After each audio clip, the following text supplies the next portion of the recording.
Hello guys! Leah in Canada. So, andito kami sa bahay ng friend ko, namin, in Isa apartment. So, dito kami nag-gather lagi ng mga big or small celebration. So, today, ang sineselebrate namin is yung greatest achievement namin, this 2025. So, a lot of friends ay sabi na, ako na yung last na magsasabi. So, my greatest or my achievement this year is yung nakahanap na ako ng work. Yeah. So, yung greatest, blessing siya kasi na-conquer ko yung fear ko from full-time mom na what if, yan yung mga maraming tinatanong na mga full-time mom na kaya ko ba to mag-work tapos may maliit na bata pa sa bahay. Pero dahil may partner ako, ayun, pinurso ko kahit mahirap, magluluto ka sa bahay, i-prepare mo yung food para sa family mo. And after, mag-ship ka na naman ng emotion. You will be a employee after noon. And then, in the evening, ma'am ka na naman. So, yun yung pinaka-greatest achievement ko na kaya pala maging working mom na pagsabayin lahat. So, ang next ko naman is yung family. Family in terms of not totally in only a blood.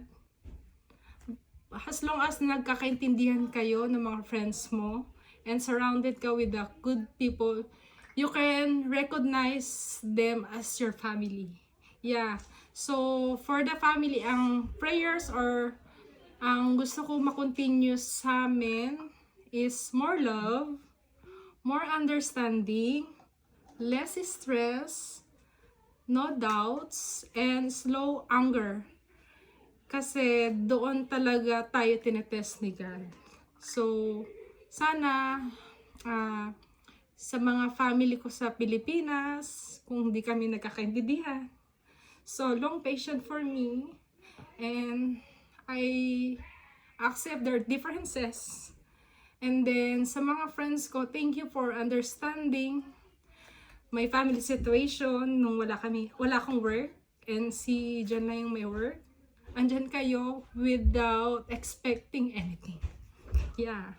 So, the third one is stabilize, or meaning not totally to be rich, but I want to pray to God na i-align niya yung financial stability natin dito sa Canada, na ang daming natutunan ko this year because hindi pala ang kasiyahan ng tao ay sa pera. Kasi even you have a lot of money, but your body, your health, your mental health is breakdown, wala rin yung pera kasi mapupunta lang siya sa gamot, sa maintenance, or sa consultant fee ng doktor. So, make yourself na masurround ka ng good people, inspiring people, na hindi ka dinadown, na lagi nilang sinasabi na you can do it. Sabi nga ni Kong TV, sa mukha kong to, naka-achieve ako ng milyon. What if pa yung mga may itsura na may mga pangarap, kaya din nating gawin. Na-inspire ako doon kasi wala sa itsura yung makamit natin yung dreams natin. So, lagi natin i-put si God sa lahat ng ating gagawin. So, para hindi tayo maligaw ng daan. And then, the next dreams na sana matupad next year, which is dreams to be a permanent resident of Canada with my 2 little son in the Philippines. 3 years na nawala kami doon. So, 3 years na rin sila nag-spend ng Christmas and New Year with my sister-in-law and in-laws and my brother-in-laws. And I thank them a lot. Di ko alam kung paano sila pasalamatan, pero thank you. Not in money, but makakabawi rin kayo mag-asawa sa inyo. Salamat ng marami. So, hopefully, makamit namin tong dahon na to next year. Kung di man next year, sana makuha namin yung dalawa.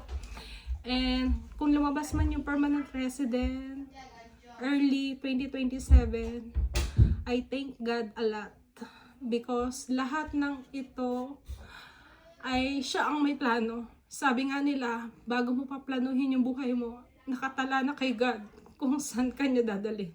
So, faith lang talaga.